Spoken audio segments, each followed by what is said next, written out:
and welcome back to the Tuned and Strong podcast. I am one of your co-hosts, Angela McCuiston from Music Strong, joined by my other co-host. I am Dr. Jen Cabasmay of Tuned and Tone Performance. We are joined today by Dr. Heidi Kay Begay. Begay? I think I got it right. And Heidi is a flutist and an educator and a performer, and she does music business stuff. So we're going to just turn the floor right over to you and just tell us about what you do. Yes. Well, thank you, ladies, first and foremost, for having me. The fact that I get to sit down for 30, 40 minutes and just be with two incredible women is just phenomenal. So it's nice to shut the world out and say, I am with Jen and Angela. So thank you. And I want to put that out there. So yes, my name is Heidi Kay Begay, and I'm originally from Chicago. I live in Fort Worth, Texas right now. And I have been in the music world for 20 some years. And my 3 degrees are actually in music, music performance, and flute performance. And I love it. I love being a teacher, a performer. I'm also a nonprofit organizer, and I've been self-employed basically since 2009. Okay. And you actually have your own podcast, right? Yes. So my podcast is called the Flute 360 Podcast. And it actually, as you know, Angela, it stemmed off as my DMA thesis, and which is kind of unheard of, a little unique, which I'm so grateful for Lisa to say, hey, let's do something new, innovative, and fun. Something that's going to actually, yes, cross off that box of you're going to get your doctorate, but at the same time, that's going to propel you forward into your career. And so I am so extremely thankful that my committee saw that vision and supported me through those endeavors. Mm-hmm. And so can you tell us a little bit about your podcast, like the history, like what you started this in your doctorate, but what was your impetus for doing it? What's the bent of the main theme behind your podcast? Why did you pick it? Tell us all about it. Yeah, so it's a beautiful whirlwind, and there's a lot of facets to it, but I will try to boil it down nice and neat as possible. My husband is actually an audio video engineer, and when we moved out to Lubbock for my DMA, he had to drop his live music job, live sound job through our church. And so we had to pick up and go to Lubbock, and he started his business, J&K Productions. And he's a musician. He was reaching out to people and saying, hey, musicians, I'm here for, your music needs. Well, actually, musicians were knocking on his door, but the avatar, or that's the wrong word, but the clientele that were actually knocking on his door were podcasters. So they said, hey, I need help with my audio editing through my podcast show. And so then he kind of started getting down into that niche. And for those 3 years, he was building his business, working with other podcasting companies, etc. And here I'm taking traditional classes like Schenkerian analysis and flute lessons and orchestra. And he's talking into my ear of, oh, these podcasters are doing this, they're doing that. Isn't that cool? I'm like, I don't need to know that. Why do I need to know that? Leave me alone. Like, let me do my Schenker analysis, or Schenkerian analysis. I hated Schenkerian analysis. Can I just put that out there? When I got to that, I was like, y'all are making this up at this point. You're totally making this up. Like, you wanted to use crayons now. This is what this is, right? Yeah. I love that. I wish I would have thought of that while I was taking the class. Yeah. Like, this is silly. I am never going to use this. Anyway, that's me. No. Yeah. So, it's so funny how life pans out and how life is so ironic. And so here I'm hearing about podcasters and their world, corporate sponsorships, how a podcast is set up, the industry of podcasting. And little did I know that I would be starting a podcast. And so I say all of that because that's so instrumental to the growth of Flute 360. If I didn't have that kind of going into my ear, I don't think Flute 360 would have been here. So that was definitely one ingredient for me to decide, oh, I want to start a podcast. And when I did decide, yes, okay, I'm going to birth Flute 360, it was then, well, what do I talk about? right, Angela? Like, what was the foundation, the inspiration? And you ladies will love this because you're in the health world. I actually, between my master's and my doctorate, I was really dealing heavily with carpal tunnel.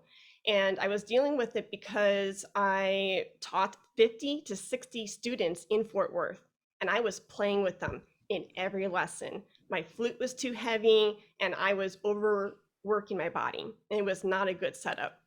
So when it came time for me to say, hey, what do I want to talk about through the Flute 360 podcast, my committee said we need to have 8 episodes. Go at it. So I split up the 8 episodes and did 4 episodes on health and what I learned during those 6 years. And the second series was about music business and how I was teaching 50 to 60 students within the entrepreneurial world. So basically, I was so inspired to get the information out from those 6 years of experience out to the public. I was like, I was never taught about health in my first 2 degrees. What? Like, why is this not known? And I basically was my own guinea pig for those 6 years. I was going to physical therapists. I was, researching essential oils. I was researching about diet, sleep, etc. And so little did I know, young Heidi was actually researching for a future DMA thesis.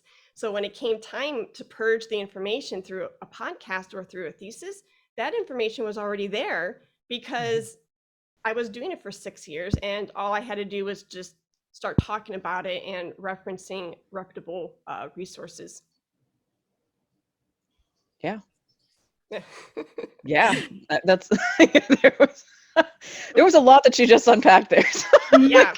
Yeah. We frequently come to this point in our podcast where it's like, which direction do we go first? Who wants to talk so we don't talk over each other, Yeah. Yeah. That was quite a lot. Yeah. But I really like that you mentioned the whole fact that it started with health, and you said, like, I wasn't taught this kind of stuff in my other degrees. I wasn't taught anything about health. I wasn't taught anything about business. And so you're really like fusing health and business in this new genre of podcasting, which how long ago was this when you started this? The podcast? Yeah, or your thesis, yeah.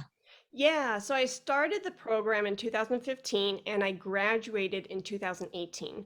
So Flute 360 was launched, I believe, February or March of 2018. And so we've been going every week since. So about 3.5 years. Okay. Yeah, so it's been a journey. And I will say that the podcast has evolved, just like anything. I started it as my DMA thesis, but then it became a glorified hobby. So when I had a beautiful means to an end for my thesis, like, Jen or Angela, when we come to any conclusion of a season, we're like, just get me out of here. I just want to be done. Ready to be done. Let it be done, just whatever. Yep. And so, but I realized I really love podcasting. I really love connecting with people. For those who know me very well, I'm a talker. I'm very talkative. And so put a microphone in front of me and man, I'm on cloud 9. And so I continued it. And the reason why I talk about this evolution is because with any creative projects, I think it's good to know that. Then it was this glorified hobby. Then it was a CV builder. So I was looking for a job in academia. So I thought, oh, this would be a huge box to check throughout my CV because we need, performance experiences, teaching experiences. But then there's another big box of creative work and publications. Hello, me publishing creative, intelligent conversations with experts through a podcast. That's pretty creative. And it did the job. I got a full-time job offer in Shanghai, China. And I was so excited. Yeah, remember that, Angela? I remember that. Yeah. And then guess what? COVID hit. Bye-bye job. Bye-bye job. And I was just like, what is this? And literally, ladies, like it was one of the darkest moments of my life. I mean, when you work so hard for a terminal degree and you work your butt off and you don't see, you see the degree hanging on your wall, but you don't see any fruit to your labor. And you're unemployed for 2 years because there aren't any jobs. And then when you get the job, the pandemic takes it away. Oh my gosh, I would not want to go back to those 3 years if you paid me. And so I say that because when that season happened and the pandemic, occurred and is still happening, obviously, I just decided I'm going to take matters into my own hands. I know full well I don't have complete control of my life. I'm okay with that, but I wanted to take back a little bit of control. And so by doing that, I pivoted and said, all right, I've built up this podcast for 2.5 years. This is my baby. I built a tribe around me. I'm going to start shining it now and use it as a marketing arm and shine it onto my products, services, and offerings. So I just want to share that little story for anybody out there, since I know you ladies also talk about music business, like pivot. If there's somebody listening right now who's not happy and you're not seeing the results you want to see, then you probably have to change up the formula a little bit. And so, so then for the past year, I've been selling my own classes and my own services, and I'm getting even deeper within this entrepreneurial world. Yeah. Yeah. And that absolutely, I mean, I know we've talked before about finding your niche and is it okay to kind of not jump tracks, but kind of transition out of from where you thought you were going, is that okay? And if not, or if so, all sorts of things. But if not, like, why is it not okay? Because I know a lot of people have gone through and it's affected their mental health. When mental health declines, physical health declines, they're tied together. So yeah, this absolutely ties in with a lot of what we do. That whole experience that you had where it's like, well, I worked and worked and worked and worked and it's just not working. And so is something wrong with me? And this actually, I'm going to just share something that came up in my class last week. And we had reviewed a chapter out of the Feldenkrais book, the Awareness Through Movement. If you don't know that one, go read it. It's awesome. But Feldenkrais talks about, this sensation of being a square peg trying to fit through a round hole. And the square peg being the individual and the round hole being the appearance of what they should be. And some people will hammer themselves through that hole and destroy themselves in the process. And some people go, let's actually see what we can do. And it's that power of understanding that you can only control so much, so control what you can. That's what gives you the power back from things that you can't otherwise control. So it's good to have an example of somebody who's gotten to the other side of that successfully and hopefully happily. Yes. Hopefully happy now. I know it wasn't at the time. There's no way. Yeah. Oh, shoot. No, I love that. Thank you for sharing that. And that's exactly how I felt. And the funny thing is, when I sought out my doctorate, when I was 13 and I was Heidi, I said, I'm going to be Dr. Heidi one day. And the reason why I said that at a young age is because a very influential mentor in my life came in during that season, and her name is Dr. Diane Boyd Schultz. And I looked at her and I was like, oh my gosh, I love her. Like, she was and is still this like walking encyclopedia and a beautiful flutist and a beautiful person. And she just held herself with so much poise. I'm like, I want to be that. And, going through those 3 degrees, it was very evident to me, like, you're going to get one of 2 jobs. You're either going to be an orchestral musician or you're going to be a full-time professor in academia. How many times have we heard this, right? So many times. We just actually talked about this a lot in our last few episodes. Yep. You hit the nail on the head. Yeah. And, I think I was so emotionally attached to that one and only role. I didn't see myself being an orchestral musician. I knew deep down that I was an educator. Like, I feel 110% strongly about this, that God put me on this earth to be an educator. That's my purpose here on earth.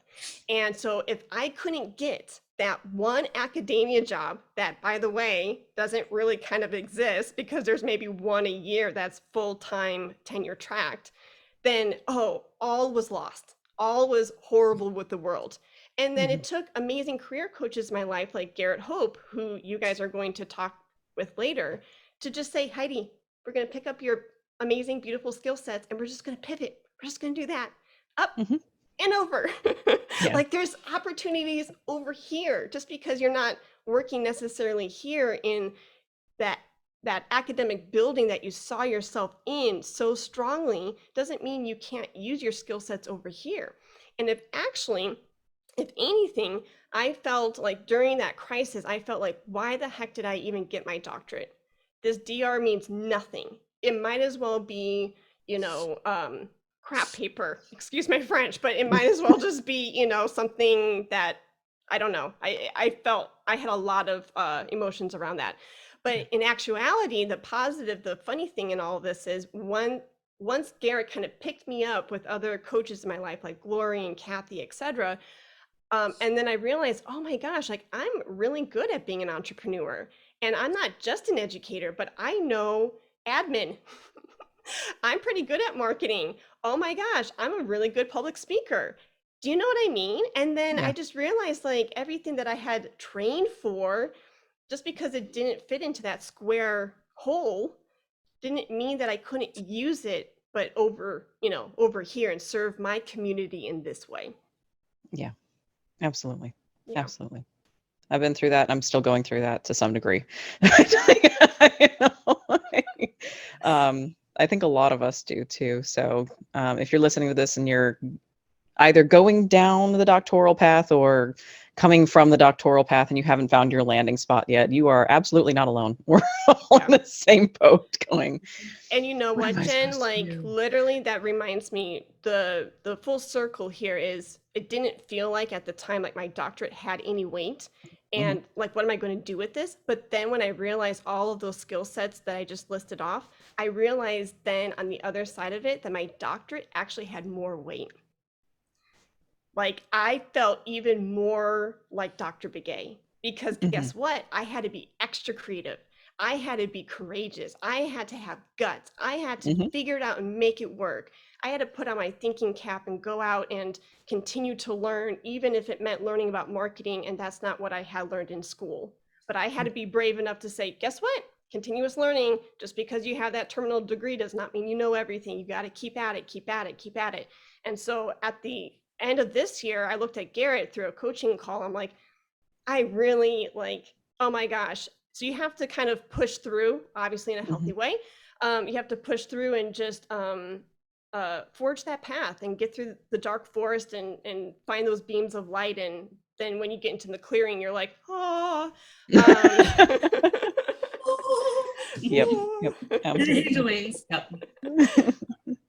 You bring up a really good point, and that's something that we have actually talked about in several ways on other episodes, where that's like the two career paths that are touted in music school are you're either going to be an orchestral musician or you're going to have to teach at the collegiate level, which you have to have your doctorate to do. Otherwise, nobody looks at you. We don't care how qualified you are. If you don't have a doctorate, we don't care. And that is so antiquated. Guys, the 50s and 60s were what, 80 years ago?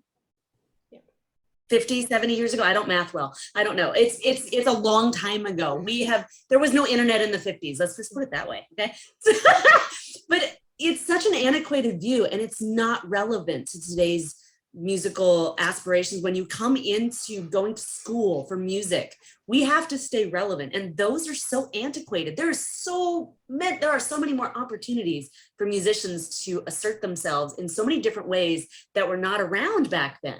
And it's time for us to catch up, like podcasting, like we're doing now, like music fitness, like I'm doing, like dynamic integration, like Jen is doing, all these different aspects of being a musician. And just because you have a music degree, if you're not, I went through this myself. It's like, if I'm not performing, I have performance degrees, and I applied for my doctorate twice.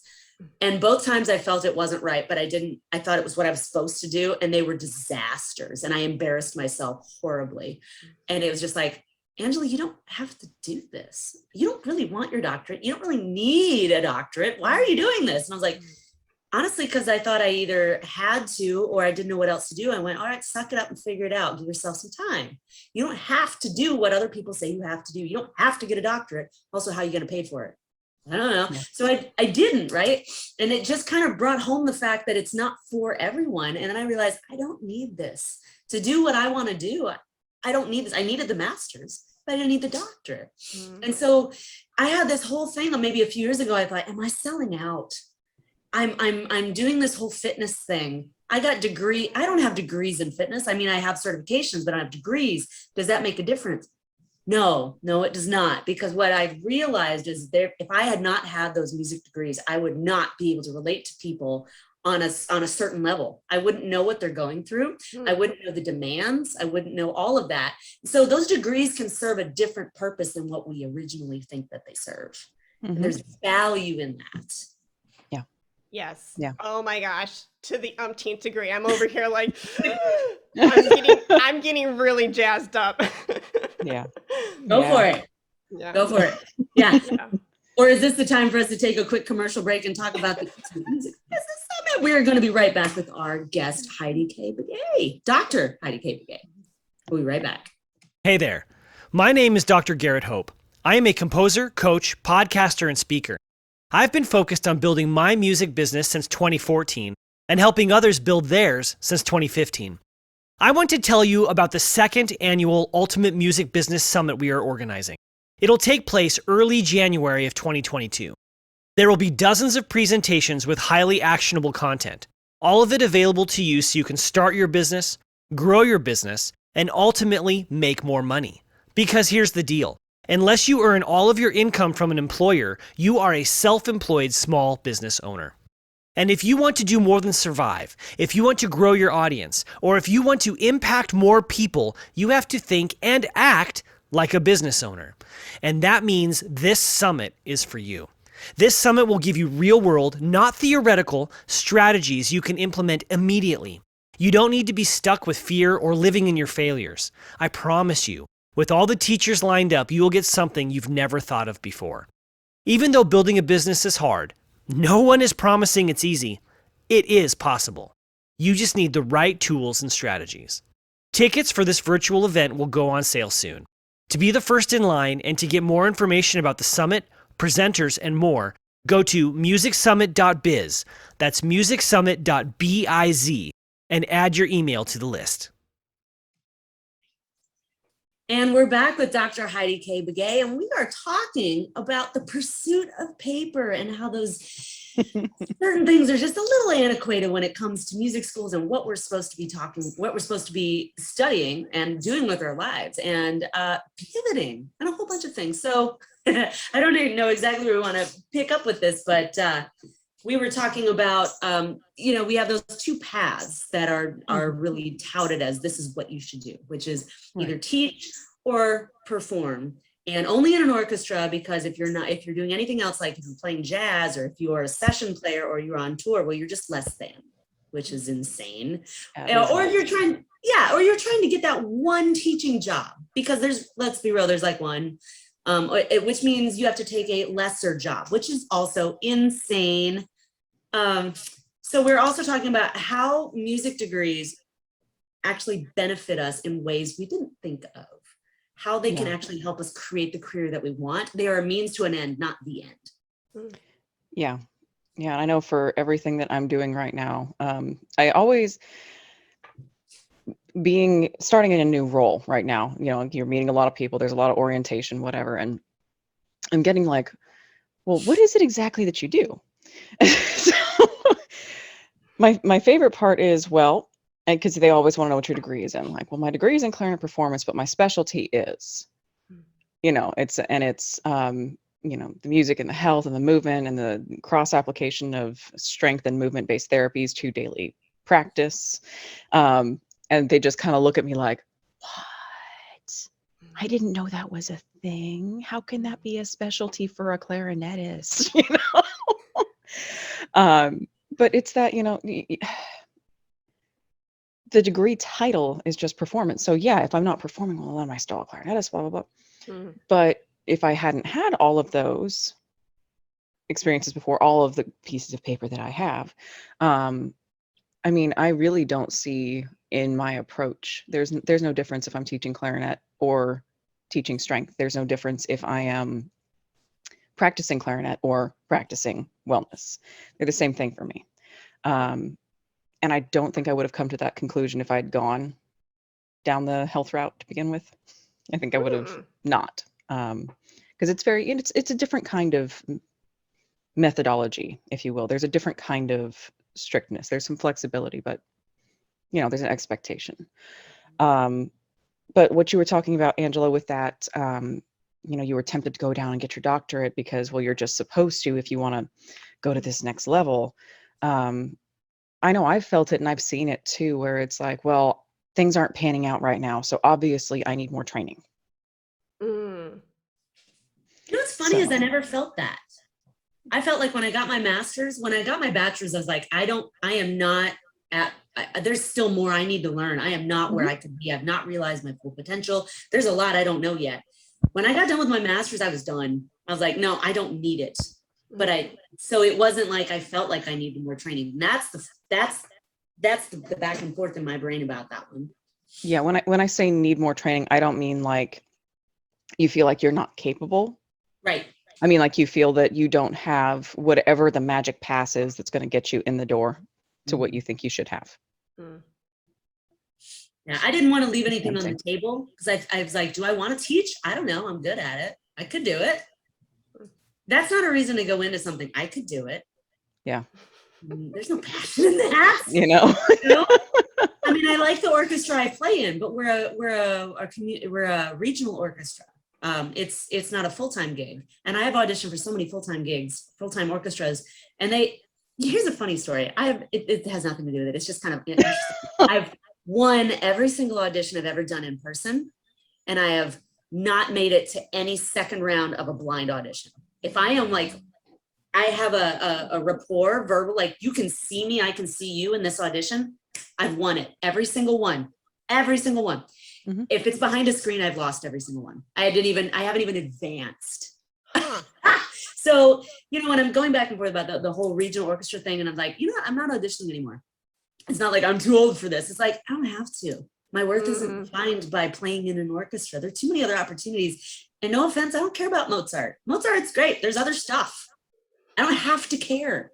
Sorry, I don't. Sorry, and there shouldn't here, I use the word shouldn't. I said I don't like shouldn't, but there really shouldn't be. So like we're gonna make an exception here. There ideally should not be shame in playing the music that you like to play and liking to play the music that you like to play. Like full confession here, I love playing Pops concerts. They're my favorite. I'm not gonna lie, they're my favorite. The music is not super fulfilling, but I don't expect it to be. But I love playing Pops concerts because like the audience is so excited to be there and it's always full and I'm like, let's go, like, you're happy, I'm happy. I will play this crap for you all day long, Or movie music. When you've got the movie I love playing music. I love it. Love it. That is so fun. We did a Pixar concert and like Ratatouille was playing and it's just, there's this great flute solo and I'm just watching her go. I'm like, you go girl, I'm gonna watch this. This is great. It was so fun. And like to be on the opposite side of that, the audience is enjoying it. They get to see the music performed live. And now they have that connection with, oh, if the music wasn't there, this would not be as interesting. There is so much value in that. And there was value in me sitting there enjoying listening to someone else play it. But, like realizing I'm also a part of this in a way that I'm not a part of it while I'm watching it on a TV screen. Right. There's value. There's also no shame in liking Mozart. If you like Mozart, I mean, have at. I think there are fewer and fewer people who do.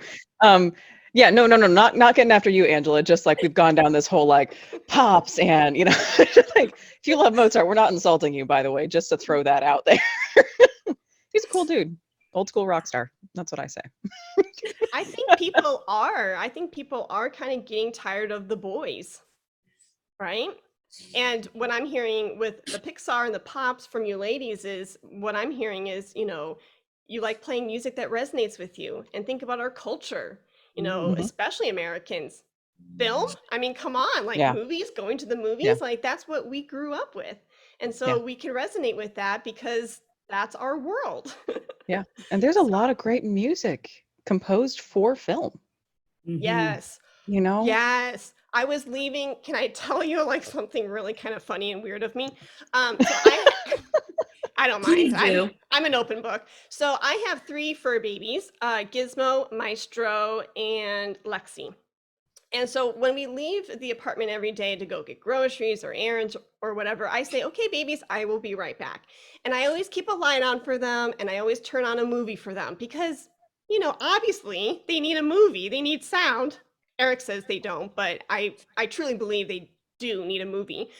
So when I put on a movie, this one time it happened to be the movie with Tom Hanks and the airplane. I can't remember the title, but I say that because I stopped in the doorway because I heard this beautiful opening orchestration for the film. And I stopped. I was like, oh my gosh, what is that? That is written really well. And I stopped to wait for, credits to come up and things like that. Sure enough, the music was written by John Williams. And I was like, ooh, I knew something was there. Yeah. Yeah. But that just goes to show you, yes, a lot of amazing music has been written for Broadway and the films and etc. So it's just, it's our world. Yeah. Yeah. Yep. There's nothing wrong with connecting people on their level. Yeah. Makes them feel more welcome to come back and try something new, Yes. new to them. So. Yeah. Absolutely. I mean, I know that the symphony here does Harry Potter movies. They're always sold out. I mean, to watch the Nashville Symphony play the music of Harry Potter with Harry Potter on the screen behind him in this gorgeous hall. Oh, it's so fun. And it's fun for the musicians too, because they're actually getting to actually accompany the music. I mean, when I was in high school, if you'd asked me in high school and my bachelor's degree, what is your dream job? I'd be like, play movie music. Yeah. That's all I want to do. That. I want to be a session player for movies. That's it. That's it. Unfortunately, I have yet to do that. I have no idea how to get into that world. But that's still a dream of mine. Like anytime I'm able to contribute to that, you see that visual and you have the oral thing and they contribute together. To me, that just like it brings music home to people in a way that it's not the same if you're just performing orally. Interesting. Yeah. So moving on, I think we went down a tangent a little bit. We did. That was a hard tangent. Thanks for sticking with us, Heidi. No worries. Jen, you had some questions, I think. I do. I've got 3, but they're both rather long branches, and I'm not sure how much time we have left. So out there. See what Heidi wants to talk about. All right, I'll put the 3 out there. The first is you were talking about the evolution of Flute 360, where it came from, and I'd be curious to hear, like your originals were business and health. What is it more about now? So that's number 1. Number 2, you were mentioning nonprofits, which I know are very tempting for a lot of musicians. A lot of musicians talk about starting nonprofits, but I know it's difficult to navigate. So maybe just kind of unpacking what you do in that world and how it works for you or doesn't, and where people can look. And then the third one is like I was talking about with my training. I don't see a difference between music and strength work. I'm curious how the business work that you do translates to your performance and teaching work. Whoa, all 3 are meaty. Yes. That's why I was like, I don't know if we have time for this. No, I love it. I love good questions. You're a thinker, Jen, so that's amazing. It gets me in trouble. Yeah, right? Me too. Oh, shoot. So the first one was the evolution of Flute 360 and topics and stuff. Yeah, so I started, the funny thing is, you are witnessing right now me pivoting back to basics. So my first 2 series were health and business. And then for some reason, it kind of not unraveled. That's the wrong word. It just took a life of its own. And it was going down for 2 years of me gathering information through experts in the community of this panoramic view of flute related topics. So I would talk to composers who wrote for the flute. I was talking to inventors who invented flute gadgets, publishers, everything. And it was still related to flute, but it totally took a life of its own away from business and from health. Isn't that funny? And now going into year 4, I just did an episode. I have over 170 episodes, And around episode 165-ish, I labeled it Back to Basics. We're going to go back to series 1 and 2, where it all started, where my heart is, where my passion is. And I'm going to ground myself again on that information, because that's where I really want to be. Not that the other 2.5, 3 years weren't beautiful. Oh my gosh. I feel like I have a second doctorate. Speaking to like Marina Piccinini about musicality, and Mark Sparks about how in his process of writing his tone exercise books. I mean, come on, like you're tapping into like minds who've been in the industry for 20 plus years. Oh my gosh, it was a roller coaster, and I wouldn't have changed it for the world. But a part of me was kind of like, hey, remember this back over here? You really loved that. So I'm actually pivoting right now. I'm going back to basics. Okay. Yeah. Cool. Yeah. Yeah, that's what we're kind of discovering too, is that there's so much out there that, Yeah. I mean, I know I didn't know a lot about it. And we're out there. We're just in the field of music and health. We're out there. We're just trying to find each other, trying to find people, and it's hard. You think when we started this, we actually started this, February 2020? Really beautiful. Like that. Yeah. Really beautiful. And I had just come off a Symphonia concert, and I was in Lynn Haven with my friend, and Jen came over from Tallahassee. This is all Florida. And it was like I was going to fly out in like a couple of hours. And so you guys were coming over. We met for the first time. We just recorded our conversation. It went on for like 3 hours. Yeah. It was long. I think we got something here. So let's do this. And then we didn't really have any kind of regular recording schedule, whatever. We couldn't get our schedules to work out. And so the whole of last year was just kind of here and there and some stuff we came up with. And like, it's only been in the last, 4 or 5 months that we've really been serious, and like every week and sometimes go, but it's, we didn't know what we were getting into either. We just thought like we have similar thoughts and goals around music and health. Does anybody else? And we were finding that, there are a lot of us. And there's so much more to talk about. And business relates to that. And emotional health relates to that. Mental health relates. There's so many more facets to this than we ever thought. And so it's like a non-ending pool of exciting opportunities for us. So I think anyway. I think so. Amazing. Yes, there are a lot of interesting people to talk to. Once you go down that rabbit hole, you start finding people you didn't think about. We just did a whole thing on focal dystonia. We're talking about like psychologists and hand therapists and physical therapists and mental health, all these different aspects. And then getting back to just us not even interviewing people, it's there's so many more things, because when we're talking to people, we start thinking about, we should just talk about this amongst ourselves, and who else? I'm gonna give a little shout out to our 70-year-old listener she's way down in Florida. I want to say Miami, but I'm wrong. I think she's in Miami. Her name is Zelda, Zelde. I'm sure I'm saying it wrong, Zelda or Zeldy, and she just loves our podcast. So shout out to Zeldy, because she plays accordion and saxophone and cajon and all kinds of random awesome things. And we would have never reached her if we hadn't started this thing. So. Yeah. You just never know when it comes with stuff. Don't you love receiving those love letters though? When you get somebody in Florida, you're like, oh my gosh, like you exist. You listen to my show. What? She called me. It's so cool. It's so cool. I am good friends now with a lady who listens to Flute 360 up in California. Her name is Pam. So shout out to Pam. And she messaged me after years of listening to the show, and she's like, hey, Heidi, just so you know, on Saturday mornings, I hike through California and I'm listening to 360. I wanted you to know. I'm like, shut up. Like, what?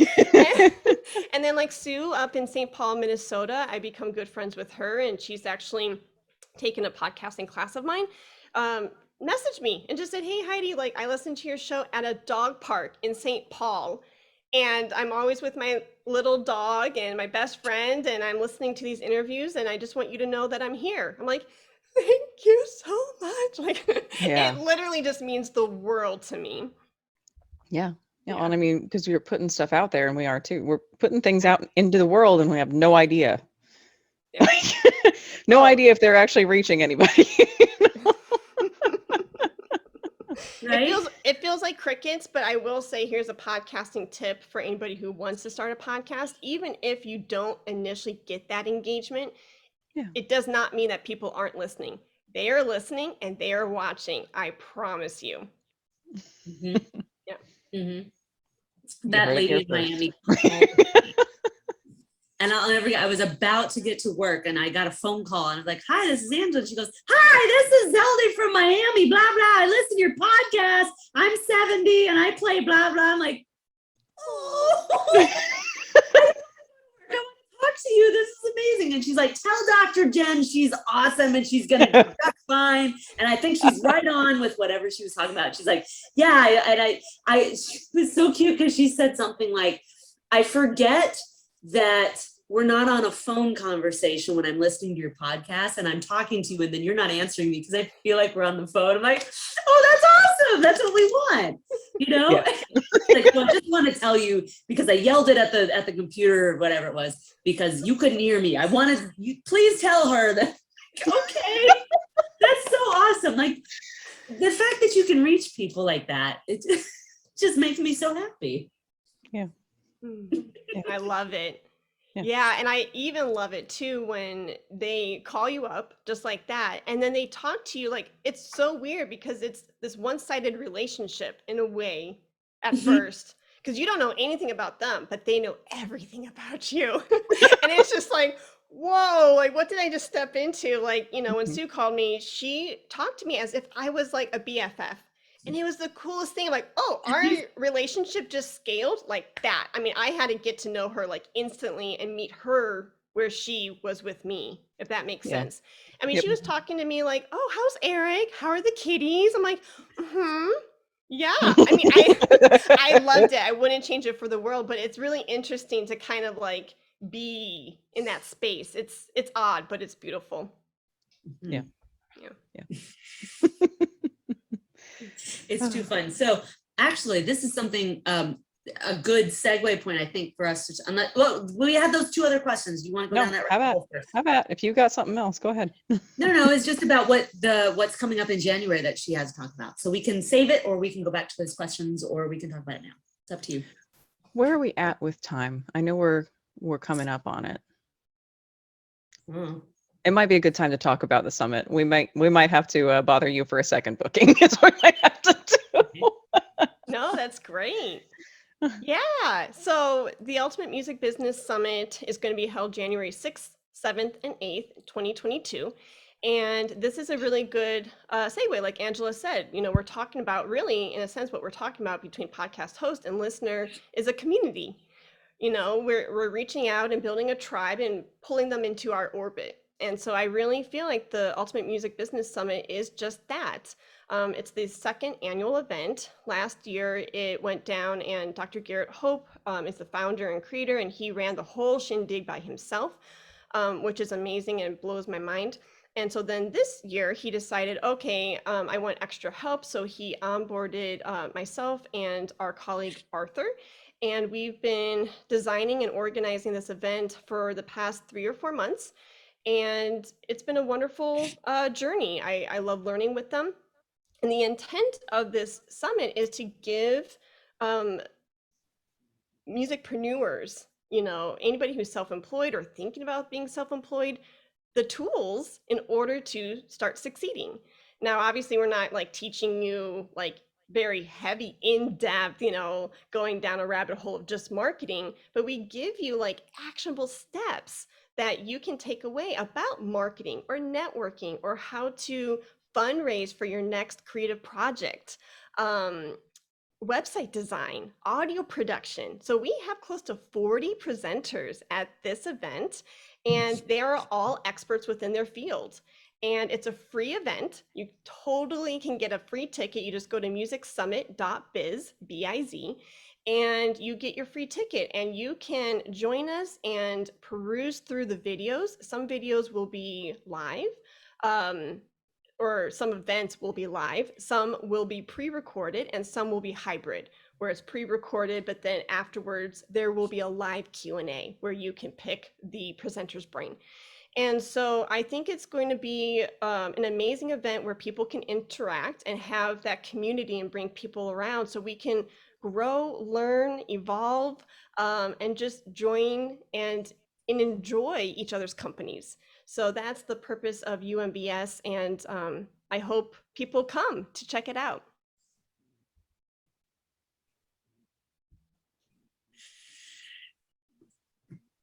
Perfect. So musicsummit.biz is the name of that website, right? Where they can go find that information. Yes. I didn't Perfect. realize I was muted. I'm sorry. So if you're watching this, I'm just over here talking away. Like, no sound. Sorry. Yes. Yeah. But I was trying to say, as the commercial that we're going to be using for a little bit here for the Ultimate Music Business Summit, as that says, and I totally agree with this. If you are in the music field and you do not have full-time employment within an existing institution, you are self-employed. Mhm. You are. And side note, if you're still in school, but you want to be teaching and you want to, you're self-employed right now. Right now, you're self-employed. You have the capacity to do it right now. You know? Yeah. It'll help you out more later. I know a lot of places seem to be looking at, even if you want to get hired within an institution, they seem to be starting to expect individual websites, for instance, Mhm. with recordings and all sorts of fun stuff. So yeah, this is important Yeah. for all of us. Yeah, and if you don't have that website, I highly encourage you to start thinking about it because it's your digital business card.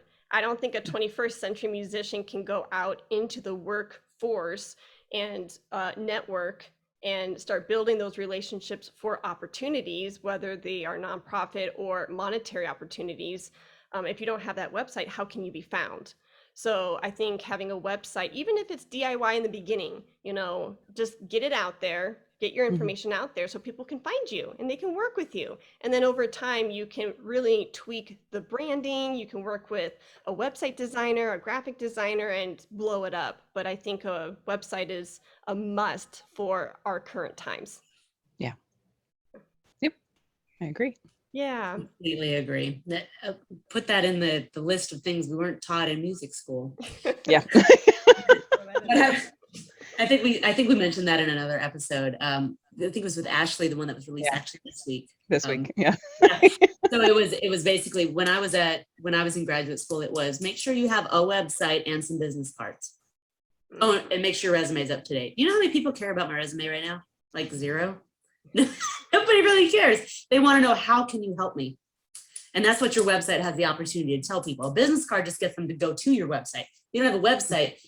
I mean, if you don't, now I will say that there are a lot of people that use Instagram as their website, or Facebook somewhat, but not as much, or LinkedIn, and they use certain social media outlets as their website.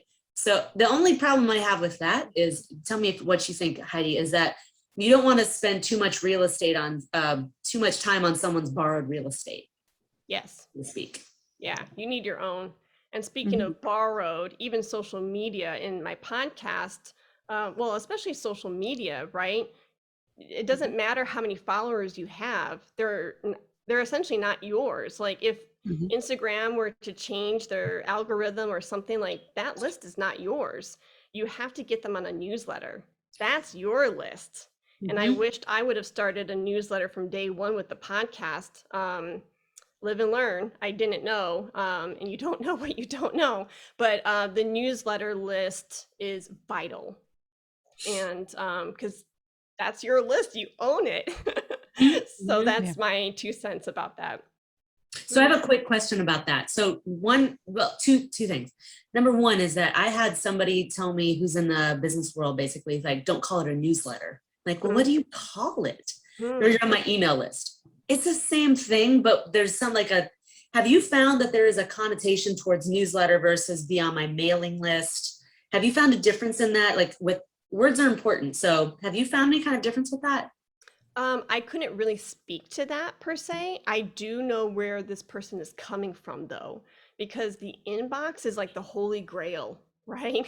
If you can Yeah. get into my inbox, like that's a real thing, because we get so many emails every day. And if Mhm. I am not interested in your content, and if I don't want anything to do with your business, I am not about to give you my email, because I don't want to be bombarded with junk. Not that we see it as junk, but spam. Mhm. That's even the wrong word, but I just don't want to be bombarded with extra That you emails didn't in ask my for. inbox. Right. Yeah, right. I've unfollowed businesses I liked because they emailed me more than once a day. See, there I've you unfollowed go. others because they email me once a day. See, there you go. Yeah. Spam. I'm like, I love your product. I promise I will come check. But if you're emailing me twice a day, you're off immediately. If you're emailing me once a day and it's not good content, I'm probably going to get you off me soon. Yeah. Yeah. So I think going back to, subscribe or newsletter or these words, mailing list, I think perhaps kind of, the first thing that comes to my mind is, hey, subscribe to my podcast. Podcasters have a very hard time getting their listeners to subscribe. Why? Because of that word, right? Like, what are you going to do? Right? Same thing with like newsletter. Are you going to spam me all the time? So perhaps like people are saying like, twist the word, it's still Mhm. a newsletter, but we're going to call it a mailing list. Same thing with the podcast world. When I say, hey, come follow, like if you've noticed through the Apple Podcast app, they do not call it, now I could be wrong, correct me if I'm wrong, but I'm almost 99% positive that instead of saying now go and subscribe to my show through the Apple Podcast and hit subscribe, they have now changed it to follow. Follow my podcast. Now see, same thing, just changing up the words a little bit, because subscribe is like, oh my gosh, like That's a commitment is what it sounds Right. like. Right. yeah, You Follow hear the is word just like, oh, subscribe and yeah. you think, when do I have to cancel this so I don't get charged? Yeah. exactly. So I think that's where my mind went, was the difference between like newsletter, mailing list, parallel with subscribe, follow. Yeah. Yeah. Yeah. Absolutely. I think I might have forgotten my second one, but it was along the same lines. It was actually about well, this is somebody who's a dear friend of mine who has a huge mailing list, and basically this is not something I was told in music school, but as I've gone on, it's basically if someone ever gives you their business card or their information, you add them to your mailing list. And to me, that feels like whatever. And my friend, who who is in the business, said, no, you talked to them, or they gave you some information that gives you permission. And if they don't think it gives you permission, all they have to do is unsubscribe. You're not putting yourself out there in a negative way. You're not spamming them. If they're interested, they might not have known about you otherwise. But if you're putting them, and so same friend gave me a mailing list of about 2,000 people. And I can only accept so many people through my mailing list. And I was like, let me find all the people who are in Nashville. And suddenly, yes, I did have a bunch of unsubscribes, and MailChimp was like, you're flagged, blah, blah, blah. I'm like, okay, I can go somewhere else, whatever. But I didn't, it's just like, I put them in. And then on the other hand, all you have to do is unsubscribe if you're not interested. On the other hand, I had a bunch of people like, hey, I've seen you before. Suddenly I'm getting your emails. Thanks for that tip about back pain. I would have never known that. Hey, how do we know each other? And so I've had all these conversations with people, like we've known each other in the business, but like we don't know each other. And now we're having conversations. It's like, yeah, somehow I'm getting your email every day, blah, blah, blah, So you don't want to be spammy. You want to make sure you're giving good content. And that's what bothered me with my friend's thing, where he was like, just add these people. I'm like, but doesn't that spam? He goes, they're interested in what you're interested in. I'm like, okay, fine. He goes, the worst thing is they can unsubscribe. Okay, that's fine. So what have you found, like there's a fine line between those two when it comes to business and building your email list? Because the email list is basically king. It is, yes. I have not approached my newsletter list in that regard. That's very interesting to hear. And you're giving me food for thought. The way that I've built my newsletter list is through my podcast and asking listeners like, hey, this month I'm going to give you some free music. Sign up to the newsletter to get that score. The biggest way that I have built my newsletter is through summits and being a presenter at a summit. If you can organize such event, it doesn't have to be 40 plus presenters like UMBS. It can be like a little shindig, like 10 presenters on the weekend of XYZ. And you say, hey, come to this event, come learn some tips about being a musicpreneur. And then they opt in for that ticket, and then you get their email list. So I am a huge believer of organizing summits and some kind of event like that in order to kind of attract your ideal clientele. That's all I got. Yeah. Jen, do you have any final questions? Sorry, I took that over for a minute. No, that's good. I think this was stuff we needed to talk about. So I am 100% behind this, I'm sure somebody's also got that question. I'm like, how many times have you been spammed by people who've reached out and like, do you want to buy this mailing list? I'm like, that feels sketchy. But when they reach out and like, these are all music educators, you're like, oh, my stuff could really help these people, but they don't know me. So there's that fine line of like, I know I've actually started following people that came into my mailbox. I'm like, where'd you come from? Oh, that's interesting.